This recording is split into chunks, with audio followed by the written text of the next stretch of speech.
I think for me it's clear that capitalism cannot resolve the ecological crisis and cannot save the planet. The core characteristics of capitalism, particularly commodity production and the unceasing need to ever increase accumulation of wealth, makes it impossible for capitalism to resolve the ecological crisis now facing the world. If you take some of the main features of capitalism, first of all, wealth is concentrated in the hands of the few who own the means of production, factories, raw materials, etc. The majority of people do not have access to the means of production and therefore no means for a living and must therefore sell their labour power for wages. And virtually all of production is not for the personal use of the producers but for exchange, for sale on the market. Goods produced for exchange are called commodities, and under capitalism, commodity production prevails. So I'm guessing most of the people in the room are sort of familiar with those basic tenets of capitalism. So the main driver behind capital is the continued accumulation of capital and expansion of capital based on exploitation of people and nature. Capitalism must grow. It has no other driving force behind it other than the accumulation of ever greater amounts of profit. The notion of stationary capitalism is a contradiction in terms. If capitalism stops growing, it is in crisis.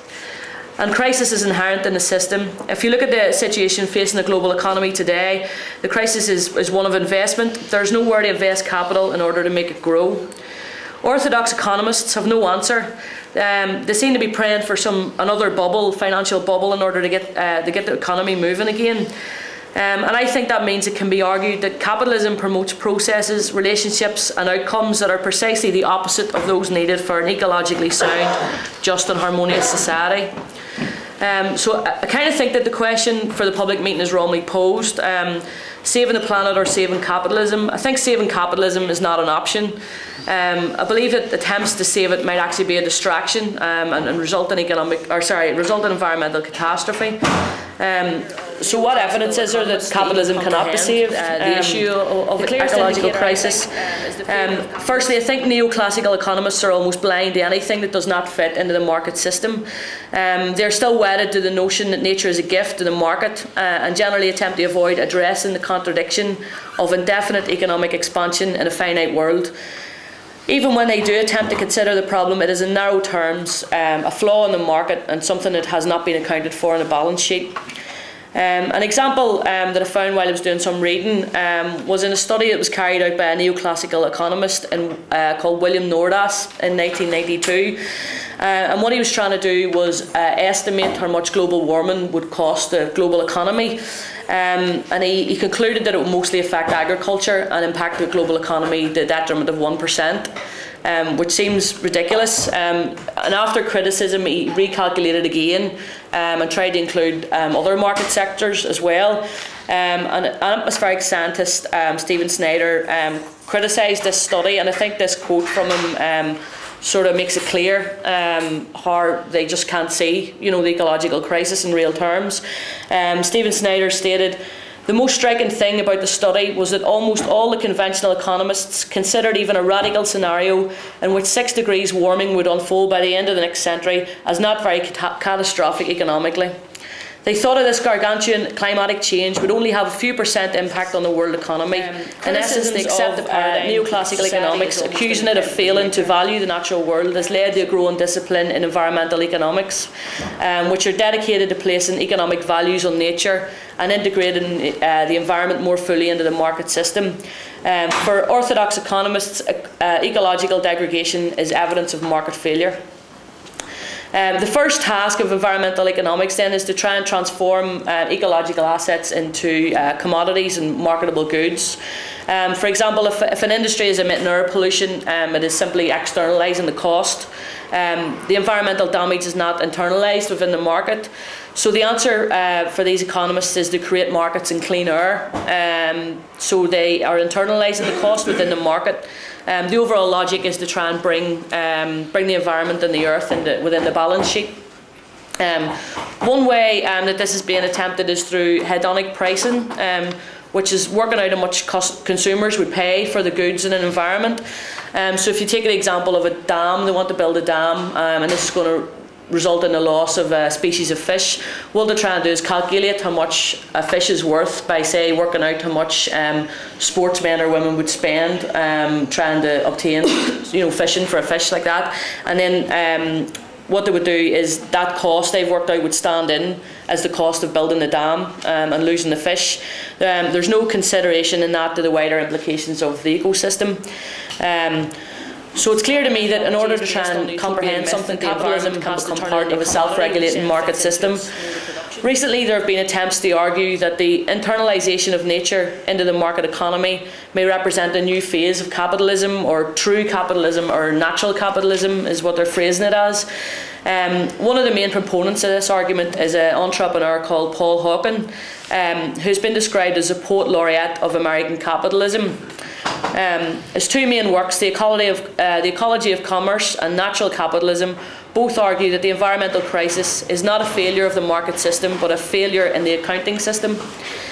The Ecology of Commerce is essentially a call to business to become more ecologically sustainable by realising that there's money to be made from it, that it opens up new markets and innovation.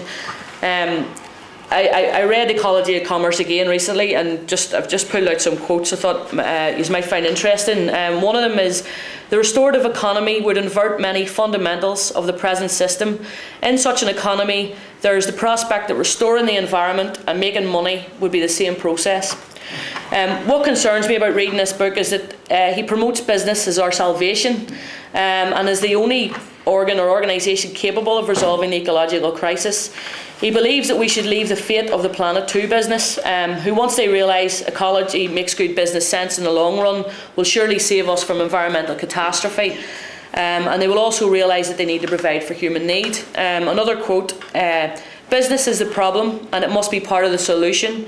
Its power is more crucial than ever if we are to organise and officially meet the needs of the world. The point of business is not to meet the needs of the world, it's to create profit. I think we all know that. The problem is that Hawken does not understand the main motivator behind the capitalist system, accumulation of wealth at any cost, or is blind faith in sustainable development, or ultimately doomed really to fail within that sort of economic context.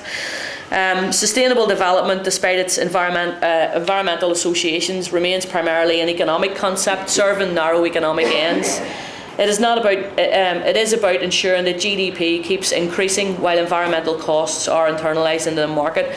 And this is not the attack kind of sustainable development projects like the ones that Alberto was showing us. I mean, I think they're incredibly innovative, and I think that we should be involved in those and encouraging those types of projects. But I think that realistically, unless they go hand in hand with a change of the basis for our economy, conflict between the maintenance of economic systems and the rapid unbounded economic growth that capitalism represents. I would argue that sustainable development is really just economic imperialism through nature. I mean, even if all environmental costs can be internalised within the context of a profit-making economy, how can this internalisation account for the increasing economic expansion in a finite world? An economy which only grows at 1% a year will double in size in 70 years. I think China's grown at around 9% a year at the minute. As you understand the scale of economic expansion. Such a narrow view of environmental economics obscures the reality of extreme exploitation of nature for commodity exchange and seeks to extend the domain of capital to all nature, and cannot essentially the domination of nature in order to create capital and wealth for the few results in the alienation of nature. Formerly, nature was treated as a gift to capital and as an external exploitable domain. Now it is increasingly redefined as a stock of capital. He points to the irony that, typical of capitalism, it sees any crisis as emanating from barriers to the expansion of capital rather than the expansion of democracy that is focused on providing for the needs of its people, not profit for the few. Having a planned and regulated economy has not only ensured that Cuba survived the loss of trade emanating from the dismantling of the USSR, but it ranks relatively highly on the Human Development Index for a country with low GDP. In 2006, the World Wildlife Fund released a report that stated Cuba was the only country in the world with sustainable development. It partly attributed this to long life expectancy, high levels of literacy and low energy consumption. The Cubans have developed a more efficient use of energy and the use of greater amount of renewable energy. During the harvest season for sugarcane, 30% of Cuba's energy comes from renewable sources through the use of sugarcane byproduct. Solar panels also provide power to 2,300 schools, 350 doctors' offices and hundreds of hospitals. The academic Richard Levins also refutes arguments that Cuba's ecological revolution was somehow accidental as a result of necessity because of the loss of trade with the USSR. He states, to see Cuban ecological agriculture only as an improvised response to an emergency misses the opportunity to examine the dynamics of socialism and more generally the weaving together of all sorts of accidents and caprices of history into necessary patterns. And I was reading somewhere as well that Fidel Castro was sharing copies of Rachel Carson's The Silent Spring in the 60s and 70s, so it's something that has been a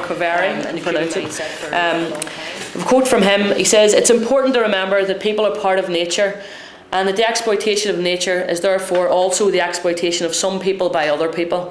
The environmental degradation is also a degradation of human relationships." For me, this is about this argument about ecology is an argument about ownership and about class. Who owns the resources of the planet? Do we accept the fate of the planet be left to a suicidal economic system which is hell-bent on creating more and more capital concentrated in the hands of the few? Or do we accept that to resolve the environmental crisis we need whole systemic change of our economic system? That we need a planned economy based on public ownership of the means of production and redistribution of the world's wealth, which takes into account the needs of all people and accepts our collective responsibility to protect the planet and the species that we share it with. No one can predict the details of any future civilization. Fred Magdoff argues that an ecological and socially sustainable society requires an economy and politics under social control, one in which communities strive for self-regulation by meaningful democratic processes, self-sufficiency for critical life needs, economic equality in which everyone has their basic human material needs met, and the application of ecological approaches to production, living and transportation. We need to create a global society that elevates the status of nature and community above that of accumulation of capital. And to me, that's part of the class struggle. Capitalism cannot deliver. The only way to achieve